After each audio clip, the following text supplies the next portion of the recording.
আমরা দেখতে পাচ্ছি একটা ভয়ঙ্কর ষড়যন্ত্র, ভয়ানক চাপ, ভয়ানক একটা অশনি সংকেত এই অঞ্চলটাকে ঘিরে হচ্ছে।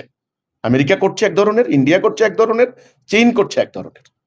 এবং এটা আমি যাচাই বাছাই করে যতটুকু দেখলাম যে হ্যাঁ, ভারতের অনেক সামরিক বিশেষজ্ঞ, অনেক থিঙ্ক ট্যাঙ্ক, তারা কিন্তু একথা বলছে, প্রকাশ্যেই বলছে। ওকে, বিভিন্ন আলোচনায় সরকারের কাছে প্রস্তাব দিচ্ছে, কথা বলছে, এবং রাজনৈতিক নেতারাও কিন্তু একথা বলছে।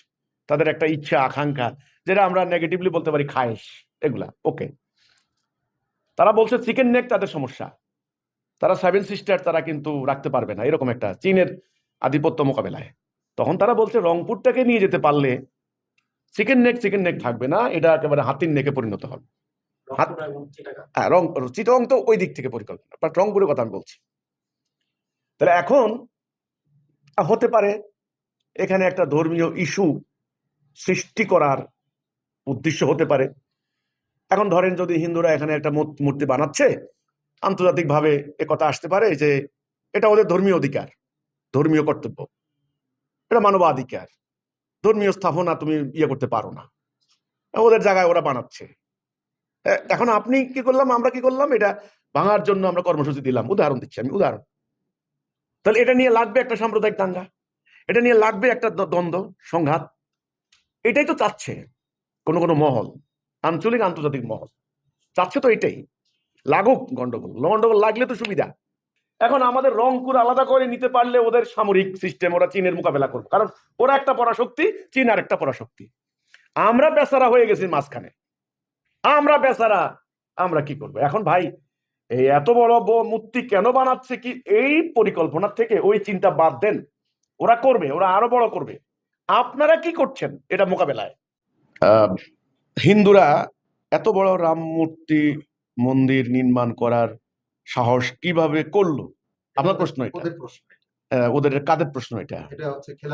খেলাফত আন্দোলন, ইসলামী দলগুলা এটা কিভাবে করলো ভাই? এই প্রশ্নটা থেকে বড় বড় প্রশ্ন হচ্ছে কোন দিকে যাচ্ছে, প্ল্যান কি, পরিকল্পনা কি, এবং সেই পরিকল্পনা মোকাবেলা করার জন্য আপনারা কি করছেন? কিভাবে করলো রাম মন্দিরে এত বড় মূর্তি নির্মাণের পরিকল্পনা? এটা আমি খুব বড় মনে করিনি।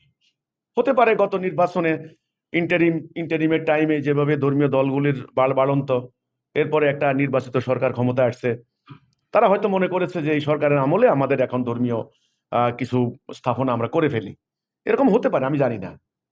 কিন্তু ধরেন আপনার এই যে আমাদের বিভিন্ন ইউটিউবার ওনারা তুলে ধরতেছেন, নানান ভাবে তুলে ধরতেছেন যে অলরেডি রংপুর তারা নিয়ে যাওয়ার পরিকল্পনা করছে। এই তথ্যগুলি আমাদের কাছে আছে, মানে সোশ্যাল মিডিয়া যারা আছে তারা তথ্যগুলি পাচ্ছে। এবং এটা আমি যাচাই বাছাই করে যতটুকু দেখলাম যে হ্যাঁ, ভারতের অনেক সামরিক বিশেষজ্ঞ, অনেক থিঙ্ক ট্যাঙ্ক, তারা কিন্তু একথা বলছে, প্রকাশ্যেই বলছে। ওকে, বিভিন্ন আলোচনায় সরকারের কাছে প্রস্তাব দিচ্ছে, কথা বলছে, এবং রাজনৈতিক নেতারাও কিন্তু একথা বলছে। তাদের একটা ইচ্ছা, আকাঙ্ক্ষা, যেটা আমরা নেগেটিভলি বলতে পারি খায়েশ, এগুলা। ওকে, তারা বলছে চিকেন নেক তাদের সমস্যা, তারা সেভেন সিস্টার তারা কিন্তু রাখতে পারবে না, এরকম একটা চীনের আধিপত্য মোকাবেলায়। তখন তারা বলছে রংপুরটাকে নিয়ে যেতে পারলে চিকেন নেক থাকবে না, এটা একেবারে হাতির নেকে পরিণত হবে। হ্যাঁ, চিটং তো ওই দিক থেকে পরিকল্পনা, বাট রংপুরের কথা আমি বলছি। তাহলে এখন হতে পারে এখানে একটা ধর্মীয় ইস্যু সৃষ্টি করার উদ্দেশ্য হতে পারে। এখন ধরেন যদি হিন্দুরা এখানে একটা মূর্তি বানাচ্ছে, আন্তর্জাতিকভাবে কথা আসতে পারে যে এটা ওদের ধর্মীয় অধিকার, ধর্মীয় কর্তব্য, এটা মানবাধিকার, ধর্মীয় স্থাপনা তুমি ইয়ে করতে পারো না, ওদের জায়গায় ওরা বানাচ্ছে। এখন আপনি কি করলাম, আমরা কি করলাম, এটা ভাঙার জন্য আমরা কর্মসূচি দিলাম। উদাহরণ দিচ্ছি আমি, উদাহরণ। তাহলে এটা নিয়ে লাগবে একটা সাম্প্রদায়িক দাঙ্গা, এটা নিয়ে লাগবে একটা দ্বন্দ্ব, সংঘাত। এটাই তো চাচ্ছে কোন কোন মহল, আঞ্চলিক আন্তর্জাতিক মহল চাচ্ছে তো এটাই, লাগুক গন্ডগোল। গন্ডগোল লাগলে তো সুবিধা। প্যালেস্টাইনে যেটা হয়েছে, এবার দেখেন হঠাৎ করে কথার বার্তা নেই। হামাসকে কে বুদ্ধি দিল, কারা বুদ্ধি দিল? ওই ইহুদিদের একটা অনুষ্ঠানে গিয়ে রাতের বেলা অ্যাটাক করে বসলো। খেয়াল করেন কিন্তু, মানে ঘটনা মিলাইতে আপনারা মিলাবেন, কিন্তু মিলাইতে হবে। অ্যাটাক করে বসলো, এই ঘটনা নিয়ে পুরা প্যালেস্টাইনের লক্ষ লক্ষ মুসলমান কবর হয়ে গেল, পুরা ফিলিস্তিন দখল হয়ে গেল। আসলে উদ্দেশ্য ছিল দখল। ডোনাল্ড ট্রাম্প একদিন বলল যে এই তোমরা মানে ফিলিস্তিনের জনগণ তোমরা আফ্রিকায় চলে যাও, আমরা এটাকে অনেক উন্নত করব।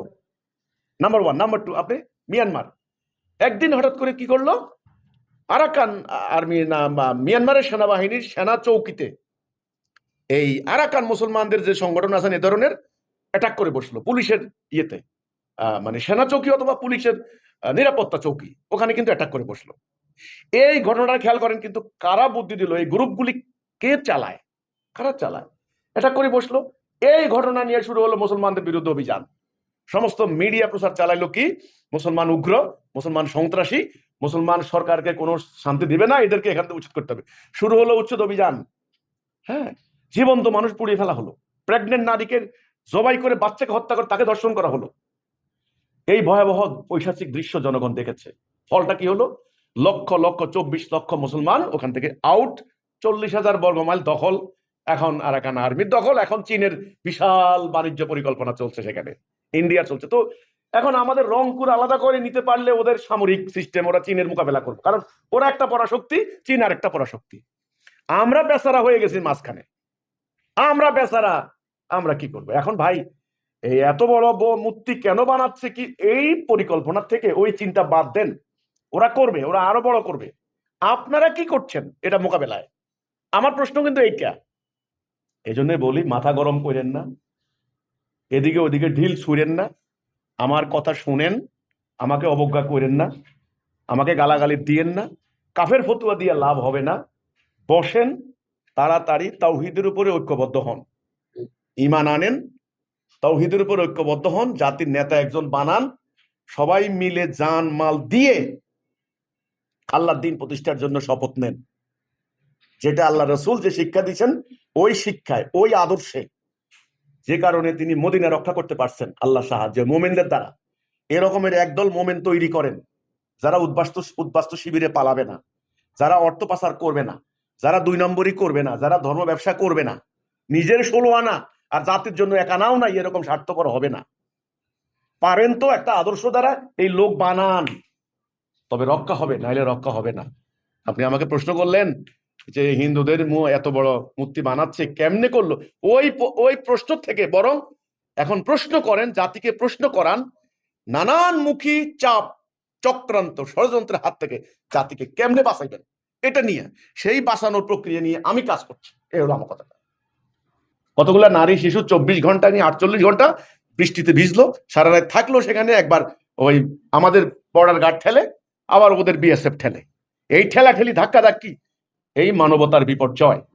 এই মানবতার বিপর্যয় কোনো ধর্মের শিক্ষা নয়, না ইসলামের শিক্ষা, না হিন্দু ধর্মের সনাতনের শিক্ষা, এগুলা নোংরা রাজনীতি। আপনি যে আমাকে প্রশ্ন করলেন যে একটা যেভাবে চেষ্টা করা হচ্ছে ভারত থেকে বাংলাদেশে ঢুকানোর, রোহিঙ্গাদের মুসলমানদের মতো একটা পর্যায়ে লক্ষ লক্ষ মুসলমান, আচ্ছা ভালো কথা, হইলে আপনার কি করবেন? কি করবেন? ওখানে তো রাজনীতি করে ধর্ম নিয়ে, ভারতে, এখানেও ধর্ম নিয়ে রাজনীতি করে। এখন আপনারা কি করবেন শুনি? আসাম থেকে লক্ষ লক্ষ মুসলমান কয়দিন পর পরে উঠে কি, এগুলো আসামের লোক না, এগুলো হলো বাঙালি মুসলমান, এগুলো বাইর করে দাও। অথচ আসাম, বাংলা, ত্রিপুরা, পশ্চিমবঙ্গ, এগুলো একসময় এটা ছিল বাংলা। তো সেখানে তো ব্রিটিশরা টুকরে টুকরে করে আজকে আমাদেরকে আবদ্ধ করছে একটা ছোট ছোট জায়গায়। আপনারা কি করবেন তখন? এটা মোকাবেলা করবেন কিভাবে? এই প্রশ্নগুলি আসলে, বরং আমি যেটা বললাম যে হ্যাঁ, আমরা দেখতে পাচ্ছি একটা ভয়ঙ্কর ষড়যন্ত্র, ভয়ানক চাপ, ভয়ানক একটা অশনি সংকেত এই অঞ্চলটাকে ঘিরে হচ্ছে। আমেরিকা করছে এক ধরনের, ইন্ডিয়া করছে এক ধরনের, চীন করছে এক ধরনের। এখান থেকে বাঁচার উপায় বাইর করেন। আমার কত হচ্ছে এটা, এই অ্যানালাইসিস করে অঙ্ক মিলাইয়া লাভ কি? ইকুয়েশন মিলাবেন, অঙ্ক সবাই বুঝে। এখন অঙ্ক এত জটিল না, এখন অঙ্ক বুঝতে কি জটিল? এখন অঙ্ক সোজা, অঙ্ক মানুষ সবাই বুঝে, মানুষের গিলু আছে। ইন্ডিয়া কি করতে চায়, মিয়ানমার কি করতে চায়, আমেরিকা কি করতে চায়, এটা কি একেবারে কঠিন কঠিন অঙ্ক নাকি? দখল করতে চায়, আমরা বাঁচবো কিভাবে, এটা প্রশ্ন হচ্ছে। এটা এই বাঁচার জন্য আমার কথায় একটা, ইমানে ঐক্যবদ্ধ হইতে হবে। লা ইলাহা ইল্লাল্লাহ মুহাম্মাদুর রাসূলুল্লাহ। আমাদের আল্লাহ এক, রাসূল এক, কিতাব এক, আমরা এক জাতি।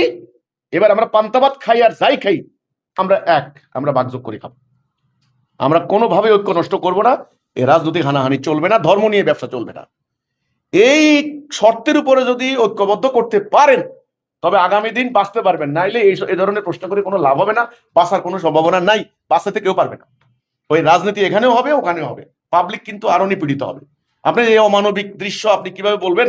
আমি দেখলাম যে একটা হোক সে হিন্দু, হোক হিন্দু, সে মানুষ তো। পরে পত্রিকা আসলো সে হিন্দু, বিবিসিতে আসছে, তাকে একবার বিএসএফ ঠেলে, আবার ওই যে ওদের ওদের বিএসএফ ঠেলে, এবার আমাদের বিজেপি ঠেলে, ঠেলাঠেলি করতে করতে 3 দিন সে নোম্যান্স ল্যান্ডে।